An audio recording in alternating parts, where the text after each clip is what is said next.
Ok, então vamos começar. Boa tarde. Quem está acompanhando agora, quem vai acompanhar depois. Hoje nós vamos começar a falar de fundamentos da educação. Hoje o modelo vai ser um pouquinho diferente da aula. Qual que é o escopo? Uh, Deixa eu só ver, acho que eu conectei errado aqui o fone. Qual que vai ser o escopo hoje? Nós vamos fazer aqui uma apresentação de Paulo Freire e Mantuan, que é basicamente aí o que a gente falou nesse início, quando a gente fala de educação inclusiva, princípios da educação para a legislação brasileira. Nas próximas nós vamos entrar em Vygotsky, Piaget, outros autores também, Lucchesi, vamos falar de avaliação, mas hoje a ideia é a gente falar um pouquinho da trajetória. Não dá para falar que é uma aula sobre Paulo Freire, uma aula sobre Mantuan, porque demandaria muito mais tempo, mas hoje é muito mais um overview para a gente ter algum insumo para na segunda hora, hoje, a gente fazer um teste já de produção de um texto discursivo, tá bom? Então a gente já vai pensar ali na questão discursiva da prova nacional docente, e daí a gente já vai fazer esse exercício hoje. Eu vou fazer os conceitos, eu vou passar aqui os conceitos de Paulo Freire e Mantuan. Não vou falar de técnicas ainda de dissertativas para vocês produzirem, daí produzindo me manda para eu corrigir, e a partir desta correção é que eu vou fazer depois um momento ali, ou vários momentos ao longo das próximas aulas. Eu acho que é importante a gente fazer vários momentos, 20, 25 minutos em todos os próximos encontros, até a primeira semana de outubro, para a gente falar especificamente de técnicas de redação para a prova nacional docente. Tudo bem? Hoje eu estou num cenário diferente, eu emprestei aqui um quarto, mudei, enfim, fiz mudança e está meio complicado onde eu estou. Vou ficar com a minha mãe um tempo, e até o final do ano, e daí hoje estava um pouco tumultuado, então emprestei um espaço aqui, tá bom? Então vamos seguir. Paulo Freire, muito se fala de Paulo Freire, sob o ponto de vista, muitos no ponto de vista crítico, né? A gente ouve muita falácia sobre o Paulo Freire. Paulo Freire acabou com a educação no Brasil, Paulo Freire não presta, enfim, o método Paulo Freire, né? E não existe um método Paulo Freire, tá certo? É importante a gente reforçar isso. O método que Paulo Freire desenvolveu, na verdade, foi um método para alfabetização de adultos em 40, 45 dias. É esse o método Paulo Freire que existe de educação. O que se tem de Paulo Freire são princípios que ele traz, que ele apresenta, ok? Princípios de educação, princípios de conduta do professor, princípios profissionais, que os profissionais da educação, os pensadores de educação, os planejadores de educação precisam ter para poder ter uma educação significativa. Basicamente eu preciso desenvolver uma educação significativa na qual o protagonista, na qual o sujeito, na qual a personagem principal é o estudante. É esse o ponto. Porque até então, o que vigorava, eu não vou falar dos outros autores, enfim, assim, o que vigorava na educação brasileira até então era o princípio do que Paulo Freire chama de educação bancária. Qual que é essa ideia de educação bancária? Você tem um grupo, um mar, uma população de estudantes, de alunos, que são seres que até o contato com o professor não conhecem, não têm conhecimento. Vamos pensar aqui na analogia do copo vazio. Então, eles são copos vazios, recipientes vazios, e nesse conceito de educação bancária, o professor é o transferidor de conhecimento.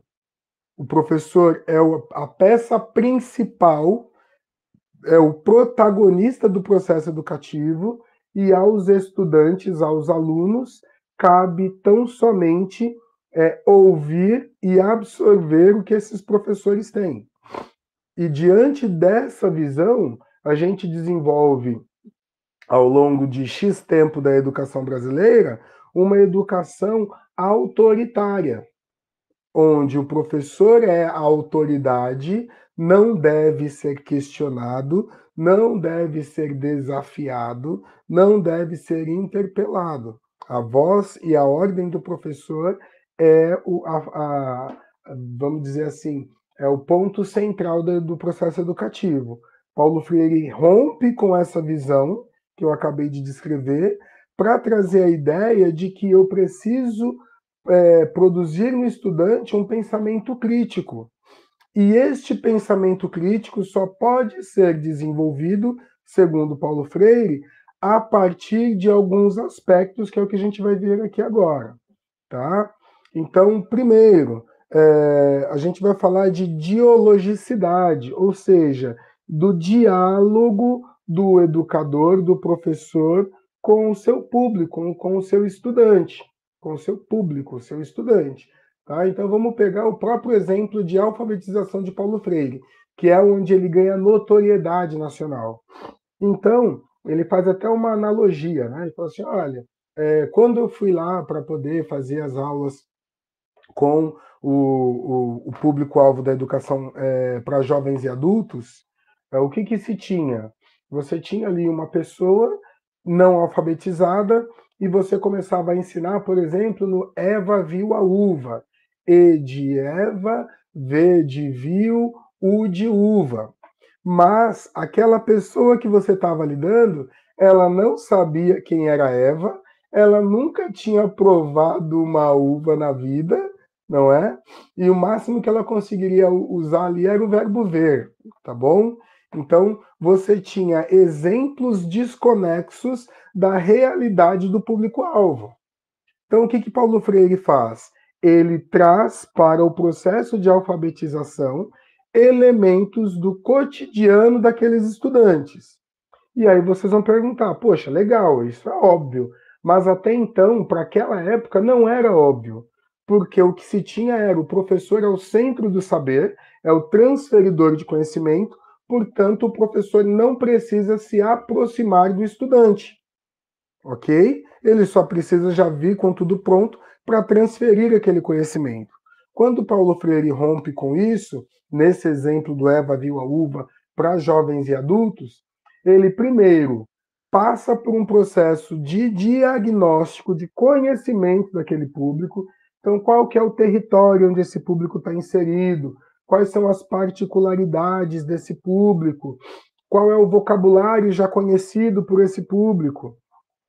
E agora eu trago um outro conceito de Paulo Freire, que ele defende, não só ele, há outros autores que nós vamos ver também, e a educação no Brasil também prevê isso, que o estudante já traz uma carga de saberes, já tem um conjunto de saberes, um conjunto cultural, um conjunto de conhecimento que a gente precisa usar para, a partir desse conjunto de conhecimentos, a gente desenvolver aquilo que a gente tem que fazer, que é o currículo, né, que é a Base Nacional Comum Curricular, que é adaptada nos currículos através dos projetos políticos pedagógicos, e a partir daí você desenha seu plano de aula, tá certo? Mas a zero de jogo, você tem uma proposta paulo-freiriana de adaptar o currículo a partir do conhecimento do estudante e para o desenvolvimento desse estudante.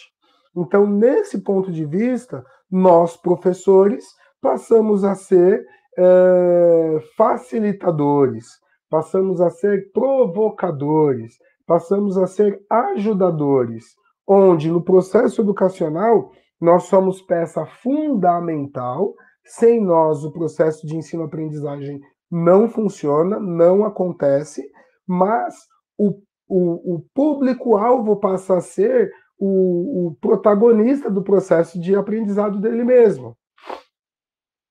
Até vi esses dias um comentário infeliz de uma persona aí do mundo digital, falando, Paulo Freire defendia que se o aluno está escrevendo nós vai, você não pode corrigir, porque é o que ele conhece, é o que ele sabe. Então Paulo Freire defende que você não pode corrigir um estudante que está escrevendo e falando nós com i vai. Muito pelo contrário.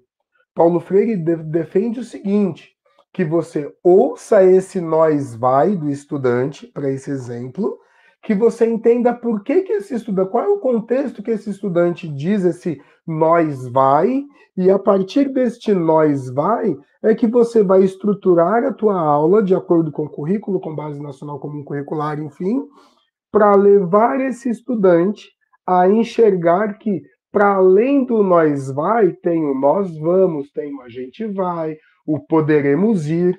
E aí você amplia a visão, você amplia o conhecimento desse estudante a partir daquilo que ele já tem, do repertório que ele já tem. Porque daí faz sentido. Encerrando o exemplo do Eva viu a uva. Então, o que Paulo Freire faz? Ele começa a trazer exemplos de alfabetização do cotidiano. Então, se o estudante que ele está tendo contato ali é um pedreiro, ele vai trazer vocabulário da construção civil. Só um instante que eu vou espirrar.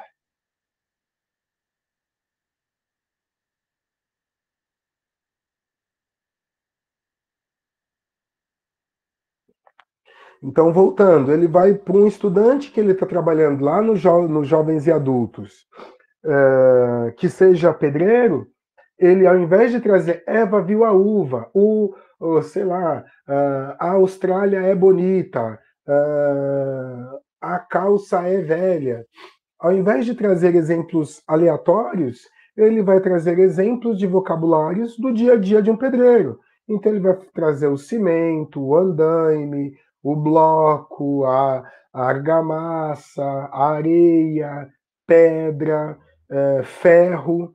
Então ele traz elementos do cotidiano para fazer o processo de alfabetização. Daí o sucesso dele, tá bom? Eu vou trazer alguns elementos aqui textuais que eu vou. Deixa eu reduzir a tela aqui, que eu vou compartilhar com vocês aqui no chat, tá? Então, só para a gente entender assim, Paulo Freire, um filósofo pernambucano, é considerado um dos pensadores mais notáveis da história da pedagogia mundial. Paulo Freire é o autor brasileiro mais citado em artigos científicos fora do Brasil, tá bom? Sua obra central para a educação popular. Desenvolveu o método de alfabetização de adultos, que leva seu nome. Foi exilado durante a ditadura militar por suas ideias tidas como subversivas, ou seja, era subversivo fazer com que o estudante pensasse por si, que tivesse uma visão crítica, não é? Então, lá no exemplo do Eva viu a uva. Poxa, mas como que você nunca comeu uma uva? Você é um cidadão brasileiro, tem uva no supermercado, por que você não tem dinheiro para comprar essa uva? E fazer o estudante questionar essa sociedade que ele está inserido, tá bom? O que é importante, e aí deixar como registrado, pensar assim, eu já citei na explicação que eu fiz, educação bancária. O que é educação bancária? Educação bancária era um método tradicional, todos os estudantes enfileirados, onde a voz e a autoridade suprema era do professor, não havia um diálogo, tá bom? O que o professor dizia era a lei, sem poder haver o contraponto do estudante.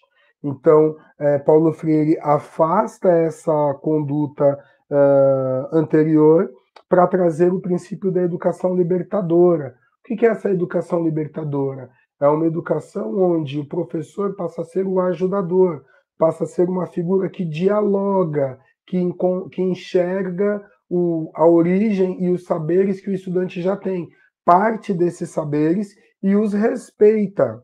Então, o professor deixa de ser a figura central, ainda se mantendo como autoridade.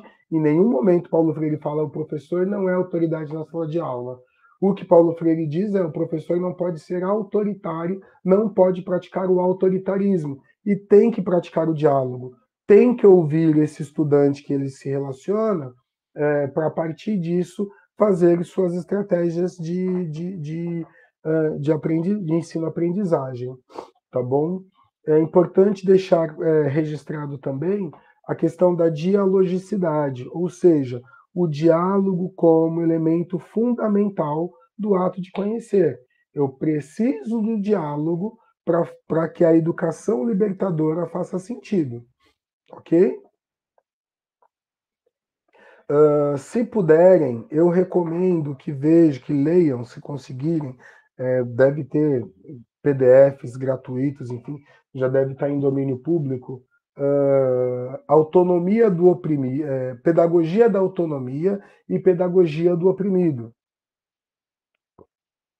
São duas obras bastante importantes que vão trazer mais detalhadamente esse ponto de vista, essa visão, essa perspectiva de que o estudante é um ser pensante, é um ser que já tem conteúdo, é um ser que já tem conhecimento e que eu preciso usar esse conhecimento para, a partir dele, desenvolver o pensamento crítico desse estudante. Tá bom? Então, esse é um overview sobre Paulo Freire. Situações do cotidiano que a gente emprega Paulo Freire e que podem aparecer como estudos de caso na prova nacional docente, tanto para questões alternativas, quanto como argumento para a gente usar na dissertativa. Situações onde coloca o professor com comportamento autoritário diante da sala. Então, o cala-boca. Então, o professor planejou a aula de acordo com o interesse dele, ou o professor ignora a característica do território para falar de um tema que ele, professor, gosta. Ou o professor, após passar uma avaliação, percebe que os estudantes não conseguiram entender o vocabulário. Qual que é a atitude correta a partir de uma visão de Paulo Freire? Aplicar nota zero ou nota baixa para todo mundo e determinar que eles decorem o conteúdo, ou voltar para o diálogo, entender com os estudantes o que eles efetivamente tiveram de dificuldade, para, a partir deste diálogo, para, a partir destas dificuldades, o professor ir aos poucos inserindo esses vocabulários que os estudantes tiveram dificuldade, tá certo? Paulo Freire traz também uma questão que é bastante importante, que foi muito criticada no início, que é a questão de sermos poliglotas em nossa língua. Paulo Freire dizia muito isso, não é? O que é ser poliglota em nossa língua? É nós sabermos que existe sim, e como funciona, qual é o funcionamento da norma culta, mas que nós também não desprezemos, que nós valorizemos os diversos, eu vou usar aqui o termo dialeto, não é esse o correto, tá bom? Mas os diversos dialetos regionais, da gíria, ao mesmo os erros que a gente tem como erros gramaticais da língua cotidiana. A gente vai lá mais tarde. Por que nós não quer isso? Nós não quer fazer aquilo. Isso é normal no cotidiano a gente ouvir. A gente sabe que gramaticalmente e dentro da norma culta né, tem inconsistências, tem erros aí, mas na comunicação cotidiana faz parte. E a gente não vai ficar apitando ali como juízes da comunicação dizendo que está certo ou que está errado. Tá bom? Então, de modo geral, é importante a gente ter essas visões da obra de Paulo Freire. Então, aqui é um overview, tá certo? Não é um estudo aprofundado, é um overview, mas que com certeza vai ajudar vocês nas questões que forem solicitados, que forem requisitados Paulo Freire, tá bom? Até porque a ideia de Paulo Freire é eliminar as barreiras formais do processo educacional. O que é isso, Everton? Eliminar barreiras formais. Se a gente entra, e aí agora eu vou trazer aqui exemplos do cotidiano na sala de aula. Se você entra numa sala de aula de 5º ano do ensino fundamental, do 6º ano, do 7º ano do ensino fundamental, com um vocabulário rebuscado, você vai ter extrema dificuldade de ensino, porque é um léxico, né, um mundo lexical que os estudantes não conhecem. Então eu preciso partir daquilo que eles conhecem, de uma linguagem que eles conhecem, sem deixar escapar de que tem a formal e a informal, mas usar essa informal para poder acessá-los e a partir desse, desse acesso a esses estudantes, eu começo a inserir a linguagem formal. Ah, vou ensinar matemática. Você tem que partir do que ele já sabe de matemática, você não pode partir do pressuposto de que ele não saiba nada, de que ele é zero. Você parte do que ele já conhece, para a partir do que ele conhece, você elaborar suas aulas, claro, em consonância com o PPP, em consonância com o currículo, com o BNCC, mas para a partir do que ele conhece, você desenvolver os objetivos que você precisa chegar, tá bom? Vamos agora falar da famosa, famigerada... Ah, tá, antes de partir aqui para Mantuan, quero só fazer uma ponte sobre o que a gente já viu nas nossas aulas anteriores, que a gente viu BNCC, então vamos começar lá, a gente falou de direitos humanos, ok? Depois a gente falou de Constituição, depois a gente falou de LDB, a gente falou de ECA, a gente falou da Lei 10.639 e da 11.645, e a gente falou dos princípios de educação inclusiva, atendimento educacional especializado, tá bom? O que isso tudo tem a ver com Paulo Freire? Quando Paulo Freire traz essa nova visão de respeito, de ter o estudante como o sujeito da educação, não é? O estudante é o sujeito do processo educacional, então a gente precisa garantir a esse sujeito da educação, esse sujeito do processo de ensino-aprendizagem, todo o suporte para que ele tenha todo o direito de desenvolver as potencialidades dele.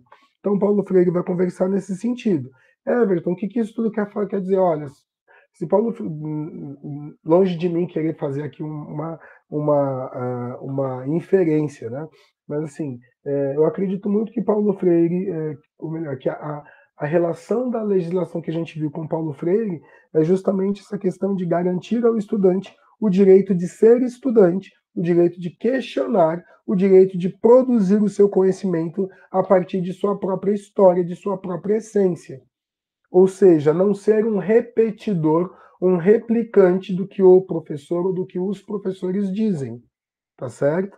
Então, o mundo ideal, a gente sabe que no cotidiano não necessariamente vai funcionar dessa forma, mas no mundo ideal, a gente garantiria, a gente desenvolveria um estudante que desenvolveria o seu senso crítico a partir das diversas interações com professores que dialogam, que planejam, que pesquisam, que partem do conhecimento de seus estudantes para elaborar suas aulas.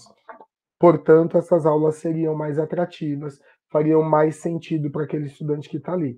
Se eu tenho aula mais atrativa, se é mais interessante para o estudante, eu tenho impacto em evasão escolar, eu tenho impacto em indicadores de qualidade da educação, eu tenho impacto em comprometimento desse estudante com a educação.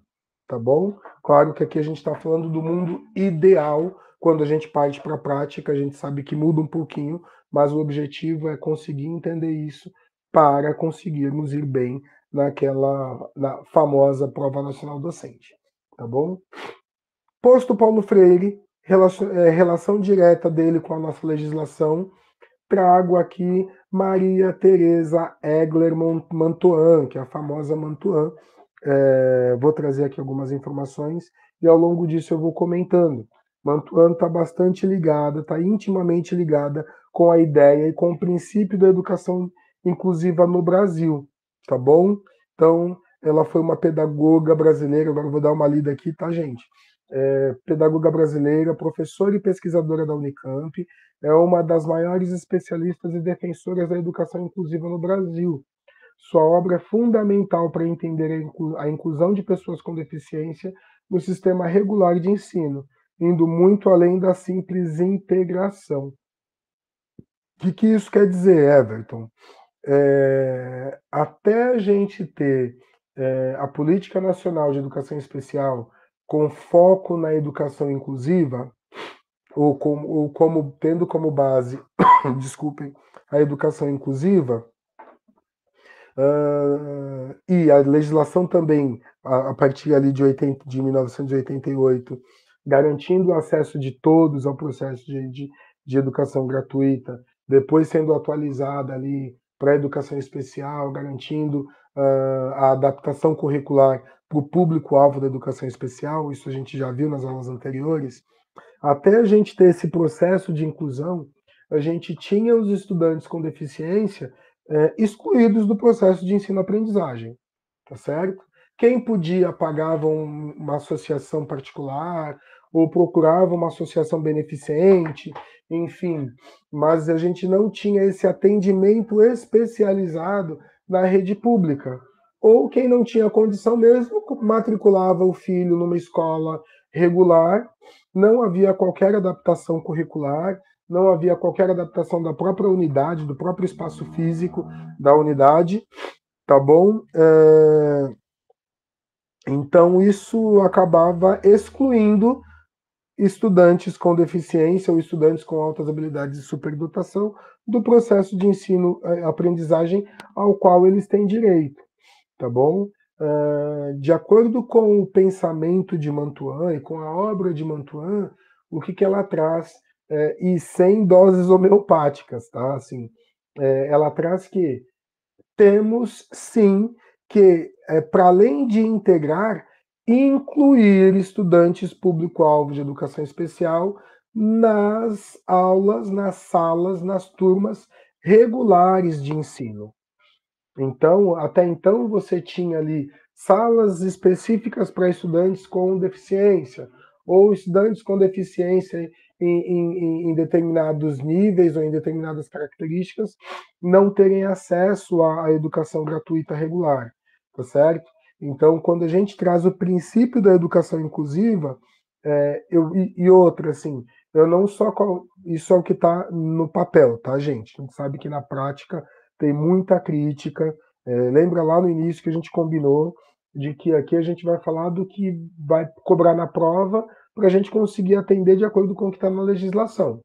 A gente sabe que entre legislação e prática tem muita coisa aí, tem quase que um universo de distância para a gente chegar num cenário ideal. Mas o que a legislação, o que o princípio da educação inclusiva diz? Que eu tenho que trazer esses estudantes público-alvo da educação especial, para além de trazê-los para o prédio escolar, eu preciso ter todo o processo pensado de forma que atenda a esses estudantes. Então, infraestruturas. Escolas precisam ter, por exemplo, rampas de acesso ou elevadores com fácil acesso para estudantes com deficiência que gere dificuldades de mobilidade. Cadeirantes, por exemplo. Até antes dessa legislação de educação inclusiva, cara, você não tinha obrigatoriedade de ter acessibilidade nas escolas. Então, como que eram os banheiros, por exemplo? Eram todos padronizados, tá certo? Para crianças sem deficiência. Já quando a gente parte para essa ideia da educação inclusiva, tem até um termo que eu vou colocar aqui para vocês no chat, que é o DUA, que é um termo que é importado da arquitetura, tá certo? O que esse DUA faz, ou qual que é o princípio do DUA? O DUA ele vai trazer o design universal de aprendizagem. Ele vai trazer no seu princípio de que tudo que a gente faz, desculpa, design, né? Desenho universal. É quando a gente, a portuguesa fica só um desenho, mas o design está para além do desenho, né? O design está para o planejamento das coisas, não é? O desenho pode ser muito superficial, mas quando a gente fala aqui do design universal para aprendizagem, eu tenho que pensar toda a estrutura de ensino-aprendizagem para todos os estudantes que eu vou atender. Então, não é um termo que vai. E a própria educação inclusiva não é só sobre o estudante com deficiência. Muito importante isso também, até coloquem aí na anotação de vocês. o conceito de educação inclusiva não é só para estudantes público-alvo da educação especial. Educação inclusiva, eu estou dizendo que eu vou incluir no processo de ensino-aprendizagem todos os estudantes que dela fazem jus. Então, vamos pegar aqui um exemplo. Isso é um dos princípios de Mantuan, tá, gente? Não é o Everton que está dizendo. Então, eu estou aqui numa escola, num bairro menos periférico, é uma escola regular, pública, num bairro menos periférico, num bairro menos, com menos vulnerabilidade social. Então, eu estou falando ali de um bairro basicamente de classe média baixa, aquelas famílias que têm uma condição financeira regular, não conseguem, porém, financiar a educação particular, mas tem casa própria, muitas vezes tem um automóvel, tem ali a possibilidade de fazer passeios, eventualmente aos finais de semana, então tem uma condição ok. Então imagina que esse público, inclusive eu dei aula numa escola com esse modelo há 2 anos atrás. E dentro desse público padrão deste território, eu tenho alguns estudantes que estão em bairros vulnerabilizados, né? Então são estudantes que não têm uma condição financeira adequada, que estão abaixo da linha da pobreza. Então, neste cenário educacional, ok? Como que eu aplicaria a educação inclusiva? Eu garantiria a esses estudantes que estão em vulnerabilidade social um contexto educacional onde eles não fossem expostos negativamente. Não seriam vistos como os pobres, os miseráveis da escola, por exemplo. Então, as minhas ações pedagógicas precisam ser planejadas e pensadas para não expor esses estudantes a uma exposição negativa.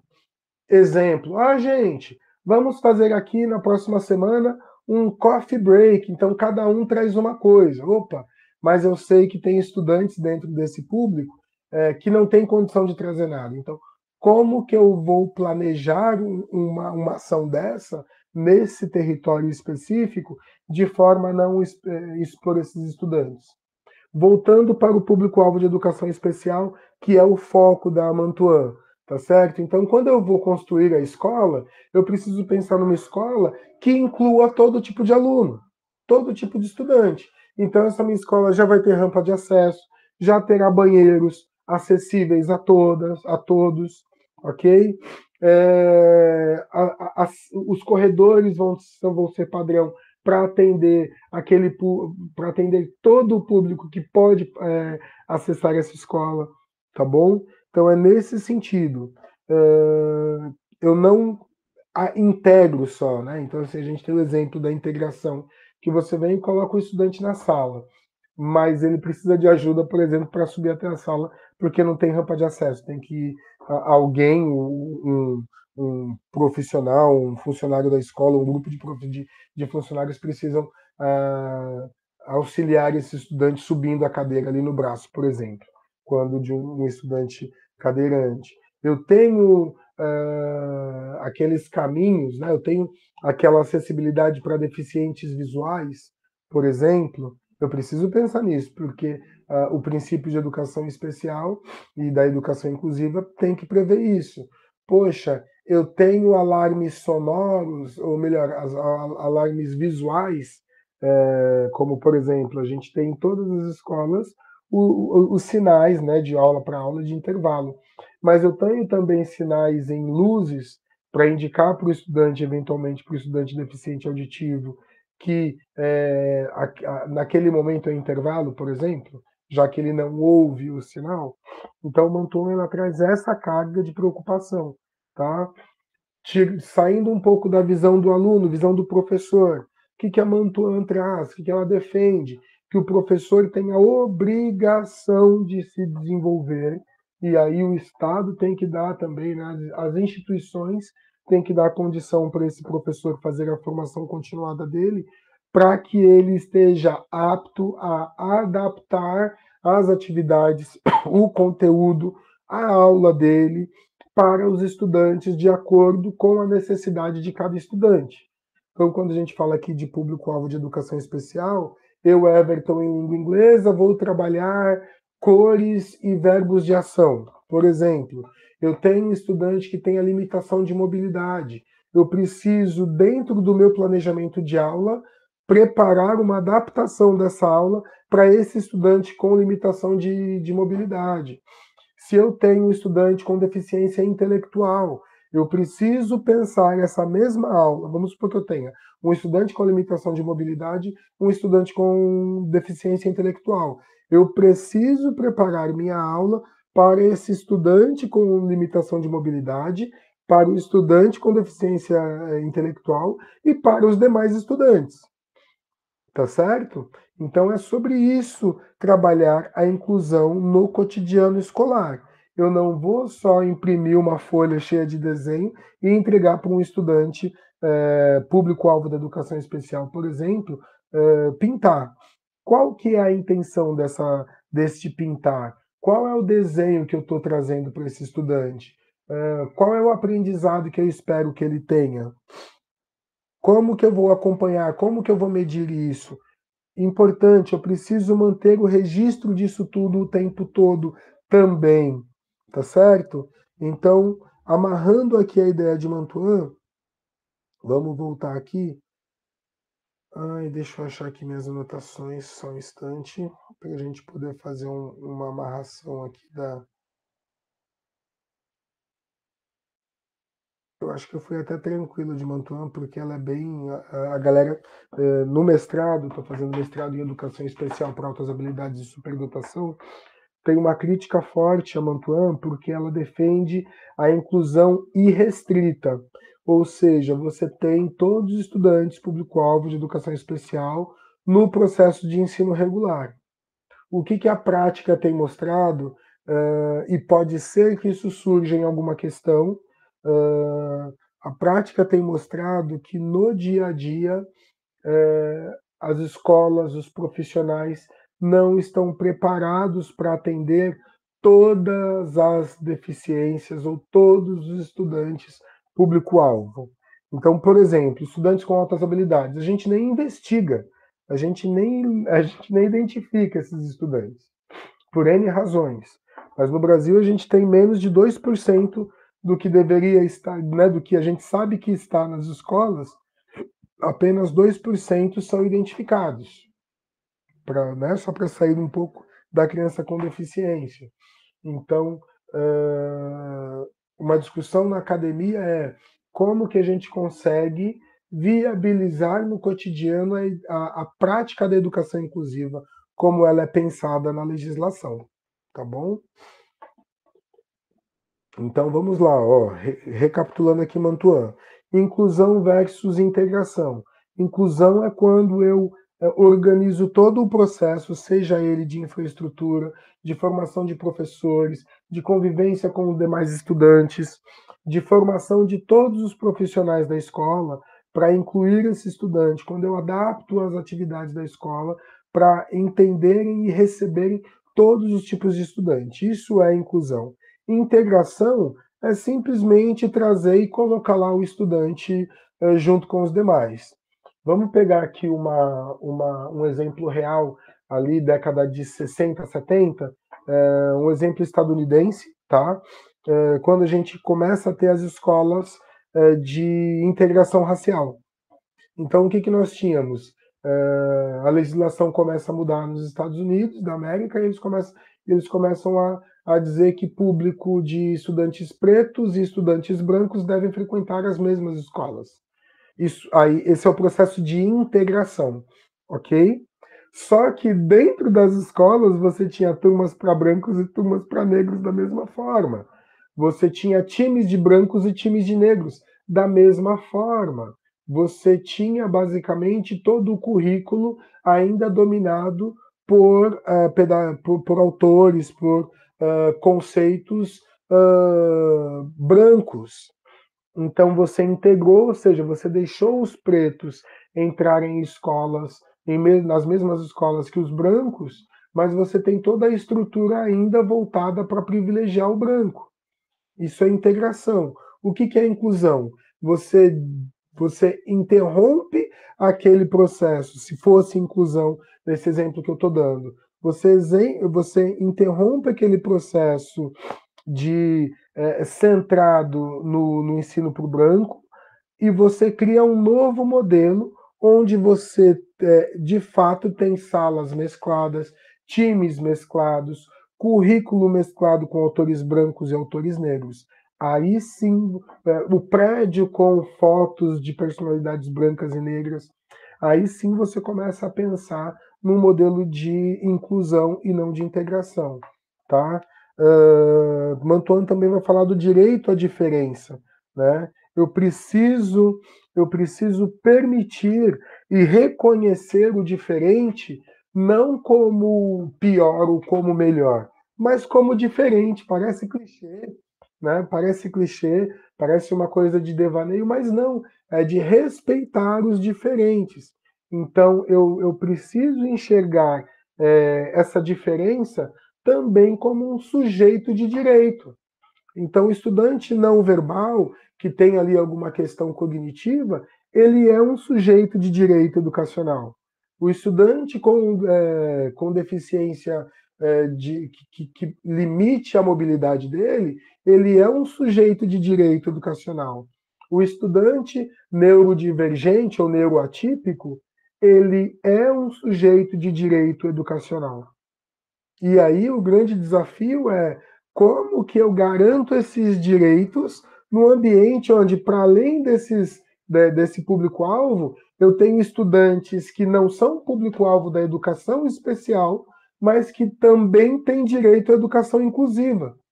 Porque o princípio da educação inclusiva é incluir todos, independente da tua condição, tanto o estudante que não tenha, por exemplo, ali uma necessidade financeira acentuada, quanto que tem uma necessidade financeira acentuada. O estudante imigrante, eu tenho que incluir também.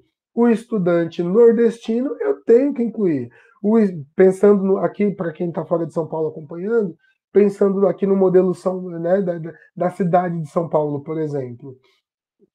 O estudante negro, eu tenho que incluir. O estudante indígena, eu tenho que incluir.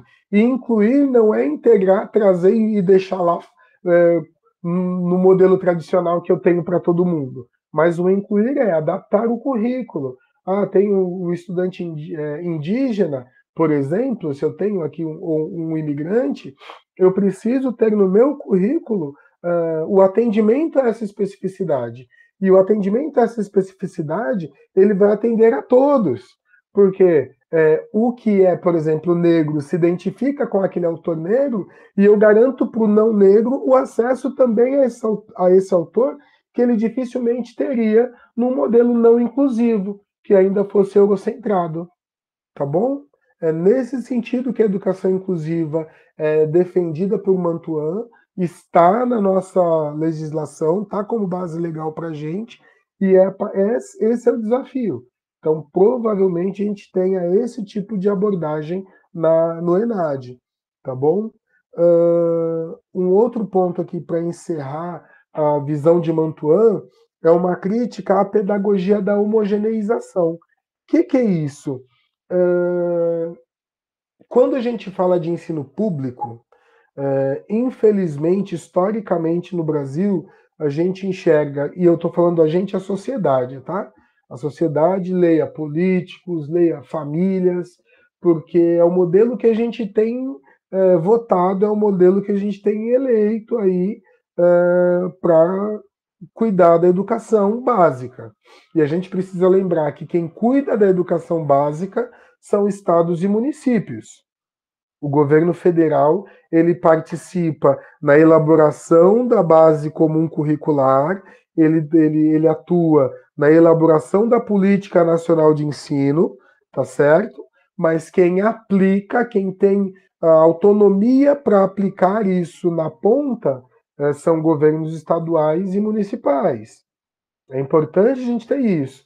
Muitas vezes a gente confunde. Ah, a educação está ruim porque o governo federal é de esquerda ou porque o governo federal passou pela direita. Não, não é sobre isso, tá, gente? Educação básica no Brasil, a estrutura dela pesada está nos estados e nos municípios. E voltando à ideia de homogeneização, quando eu olho a educação como gasto, como conta a pagar, qual que é a tendência que a gente faz quando a gente coloca o princípio da administração, o princípio da economia, o princípio da gestão fiscal, de responsabilidade fiscal em vigor? Eu vou olhar uma escola com 200 estudantes e eu quero enxergar, poxa, por que só tem 200 estudantes nela? O que eu posso fazer para ter 400? Ah, é porque aqui eu tenho 2 laboratórios, eu tenho uma biblioteca vasta, eu tenho uma área onde o estudante pode ficar ali para fazer um momento de relaxamento, eu tenho aqui um espaço para os professores, eu tenho uma sala de informática. Uma visão tecnicista de redução de custo, enxergando a educação como custo, vai fazer o quê? Não, pode reduzir todos esses espaços aí, transforma tudo em sala de aula. Eu não vou gastar dinheiro fazendo uma nova escola. Percebem? Então eu trato eu tento fazer uma padronização de custo para poder ter eficiência financeira em detrimento, desconsiderando a eficiência pedagógica, tá bom? Ah, como que isso traz de outra forma, Everton? Agora, recentemente, a gente teve uma tentativa de eliminação dos livros da sala de aula pelo Estado de São Paulo, trocando esses livros por material digital. Eu não vou nem entrar no mérito se funciona ou se não funciona esse material digital. Mas qual que é o princípio básico dessa ação? O princípio básico dessa ação está em economia. Se eu tenho esse material digital, eu não preciso gastar dinheiro. Eu estou saindo da imagem aqui que eu vou colocar as coisas para carregar, tá, gente?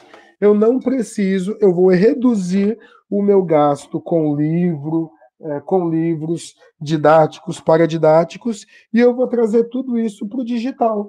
Se eu trago isso para o digital, eu elimino o custo com o papel, eu elimino o custo com a estante, eu elimino o custo com o acervo, tá certo? Então, quando a gente coloca, e infelizmente no Brasil nós temos essa visão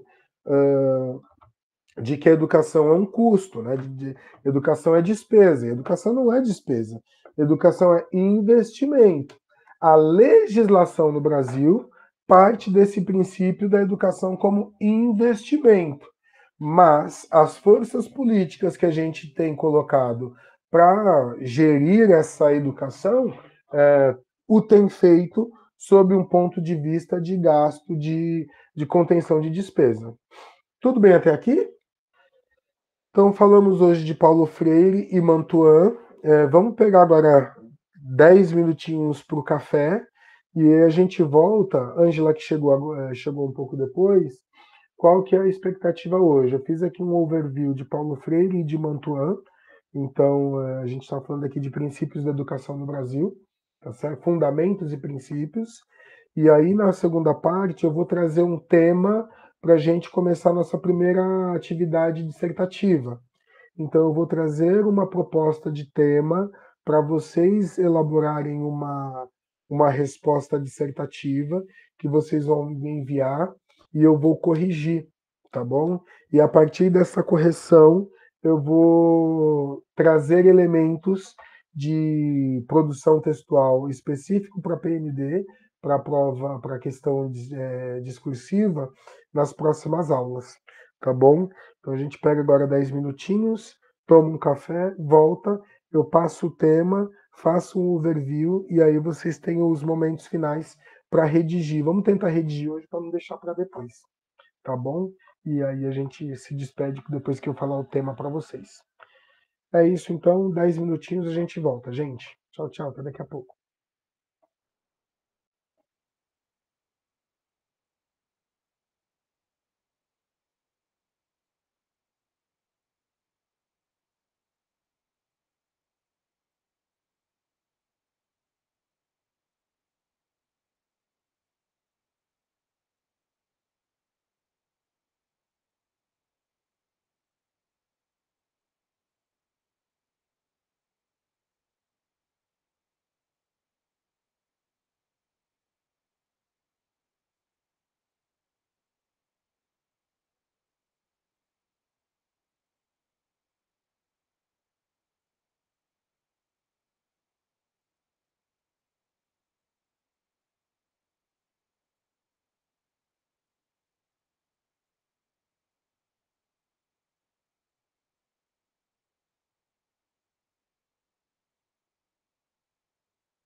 Vamos voltando, vamos voltando.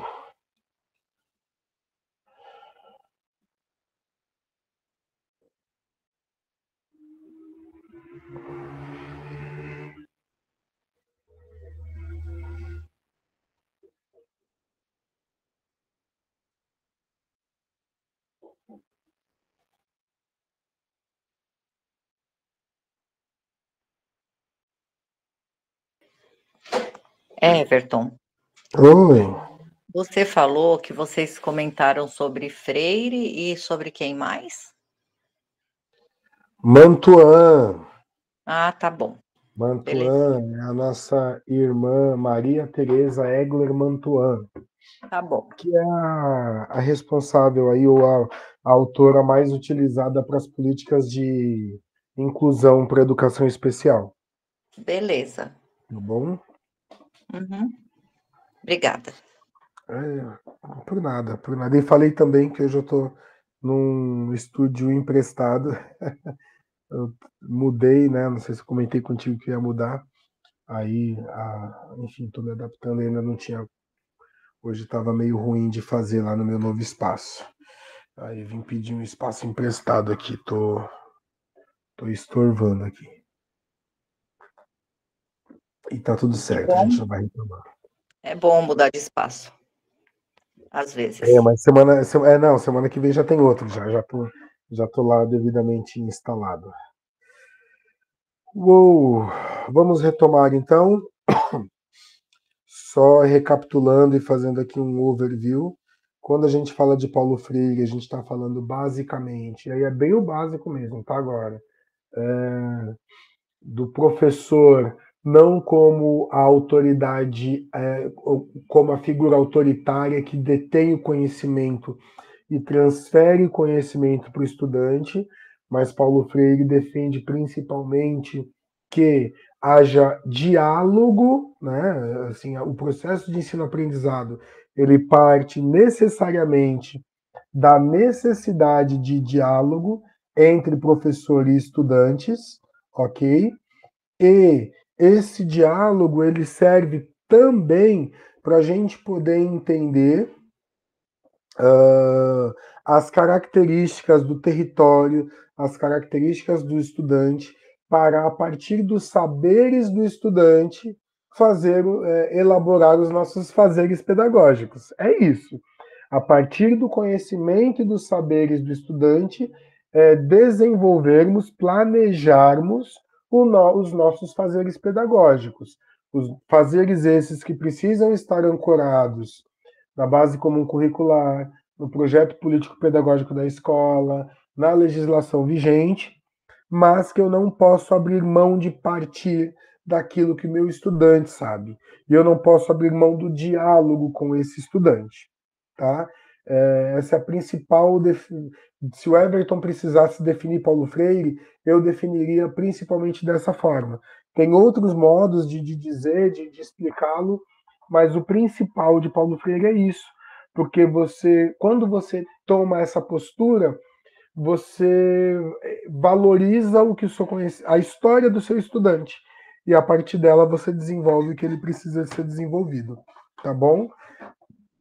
A Mantuan, que é a nossa irmã Maria Tereza Egler Mantuan, ela é uma das principais pensadoras no Brasil acerca da educação inclusiva, que, para além de integrar, para além de só trazer e colocar um estudante dentro da sala de aula, um estudante público-alvo da educação especial, por exemplo, que a gente dê condições, que a gente planeje todo o fazer educacional de forma que atenda todos os estudantes com suas especificidades. A Zero de Jogo, quando a gente pensa numa visão global, holística de Mantuan, é sobre isso.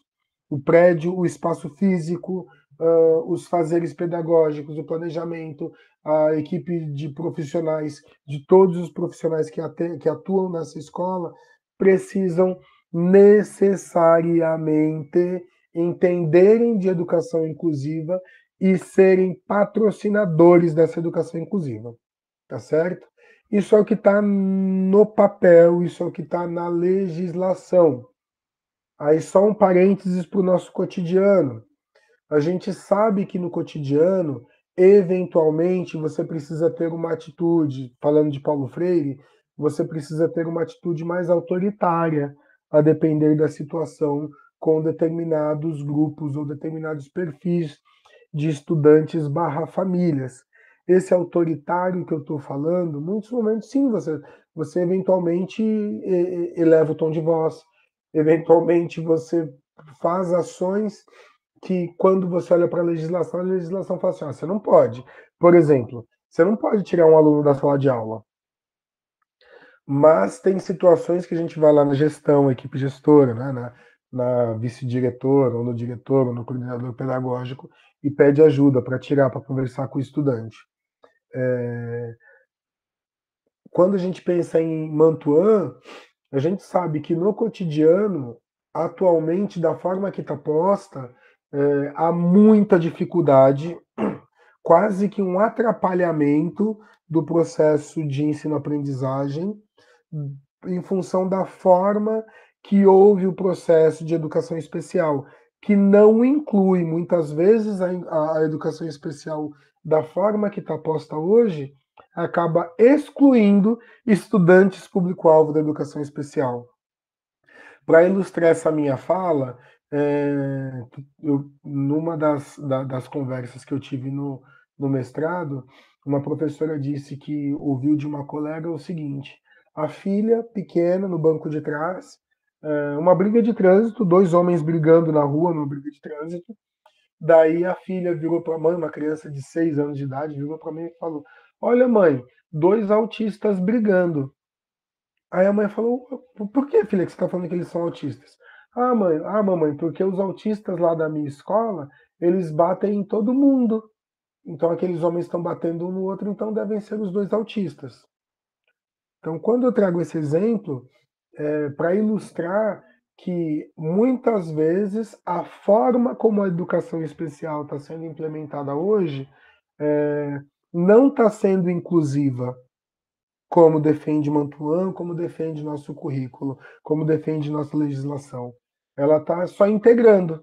E quando eu só integro, eu crio preconceitos, eu crio visões distorcidas, eu crio estigmas.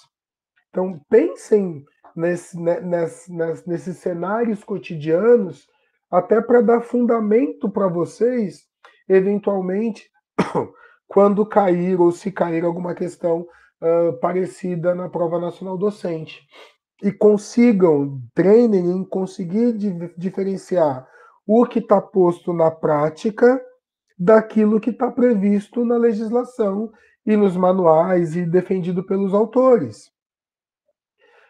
A educação inclusiva no papel, na legislação, naquilo que os autores defendem, ela é sensacional. Imagine um universo estudantil onde você consegue ter estudantes com deficiência, estudantes pretos, estudantes migrantes, estudantes autistas, estudantes com altas habilidades de superdotação, convivendo harmoniosamente com estudantes regulares. É isso que a legislação defende, que a gente tenha espaços escolares que atenda a todos simultaneamente. Mas a gente não tem a preparação, a gente não tem o recurso, a gente não tem a infraestrutura para que isso aconteça. Então não misturem, é um erro que às vezes as pessoas cometem, não, não misturem aquilo que está previsto, que está planejado, com os desvios da aplicação no cotidiano. E esperem que nos próximos anos nós teremos atualizações do processo de ensino inclusivo, com certeza, tá certo? Mas eu trouxe aqui 2 exemplos só para a gente relembrar isso. A prova está chegando daqui a pouco. Tá aí, se bobear, estamos aqui há 1 mês da prova. Então comecem a fazer esses exercícios no cotidiano de vocês. Poxa, escreve ali né, suas percepções, compare o cotidiano com aquilo que a gente está vendo aqui nos finais de semana, aprofundem o que a gente está vendo aqui, tentem ler algumas obras. Eu sei que o cotidiano sufoca, mas tentem fazer esse aprofundamento, tá bom? Diante disso, eu vou trazer a temática para vocês. Eu não vou trazer, ou melhor, vou propor um estudo de caso, tá certo? Vou redigir aqui, e daí, a partir desse estudo de caso, eu vou propor que vocês produzam aí nesses 30 minutos finais, a gente vai se despedir aqui, mas aí eu vou pedir para vocês me mandarem digitalizado para eu poder corrigir uma resposta discursiva, e eu vou propor aqui uma temática parecida com aquilo que cai em ENAD, tá? Então eu vou subir aqui para vocês no chat, vou ler, aí se tiver alguma dúvida, se ficou alguma coisa não muito esclarecida, me digam, que a gente debate aqui, e daí essa meia hora final para que vocês consigam aí se organizar para redigir e me encaminhar. Aí eu vou me debruçar, vou ler, vou fazer as inferências, vou dar os feedbacks individuais para cada uma, tá bom? Do processo, e depois eu vou usar essas produções sem expô-las, mas aquilo que eu pegar de pontos a melhorar de cada produção, aí eu vou usar como insumo das próximas aulas. Tudo bem? Então eu vou lá no chat agora para poder redigir para vocês a proposta, e daí a gente já conversa aqui. Vou deixar vocês ouvir um pouquinho de tecla, mas vamos lá.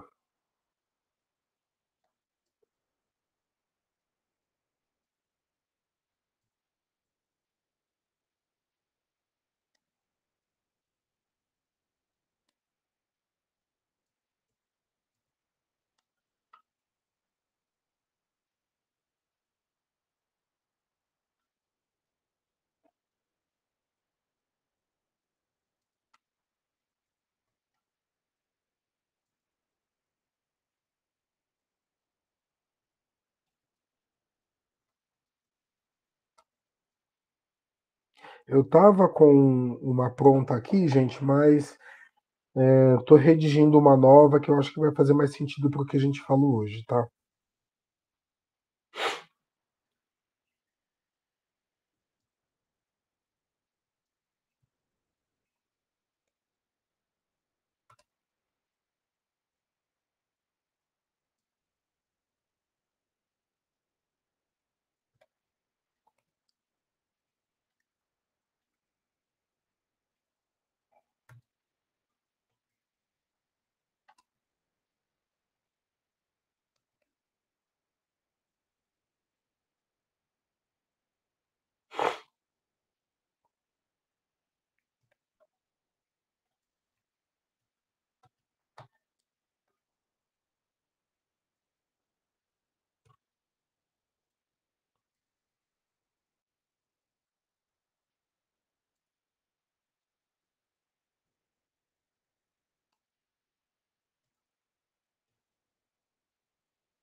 Ó, gente, então é aqui, ó.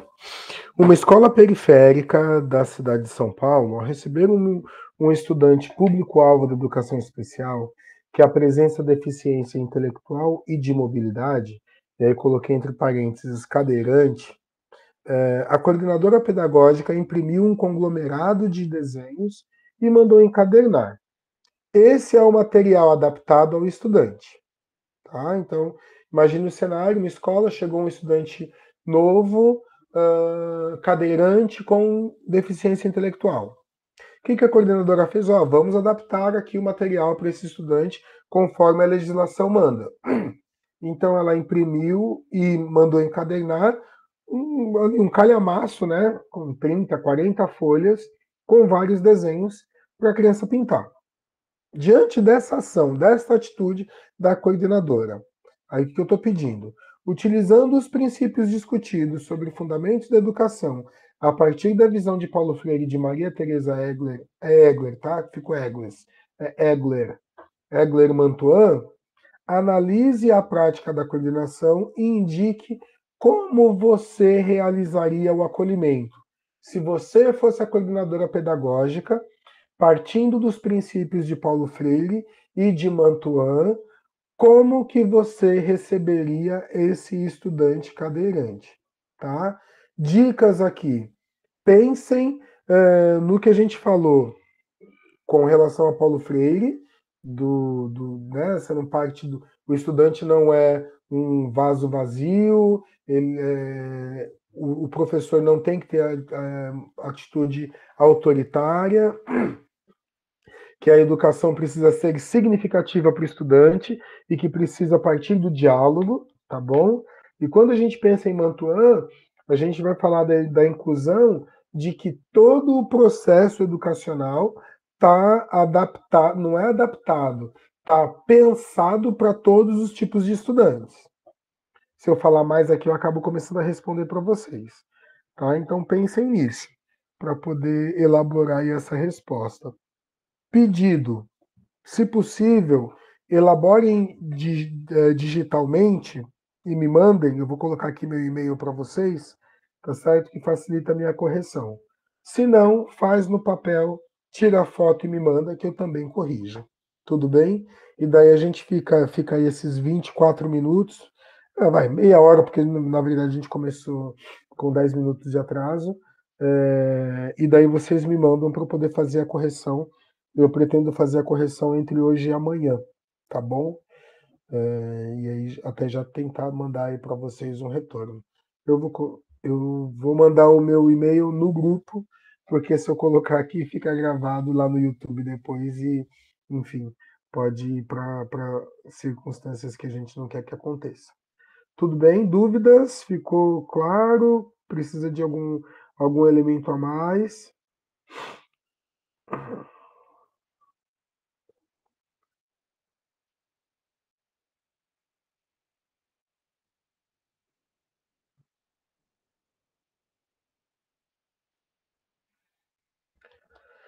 Tudo bem, então é isso. Vamos nos falando. Se precisar de qualquer coisa, me chama no WhatsApp. Eu estou disponível lá no WhatsApp, tá bom? Tchau, tchau, gente.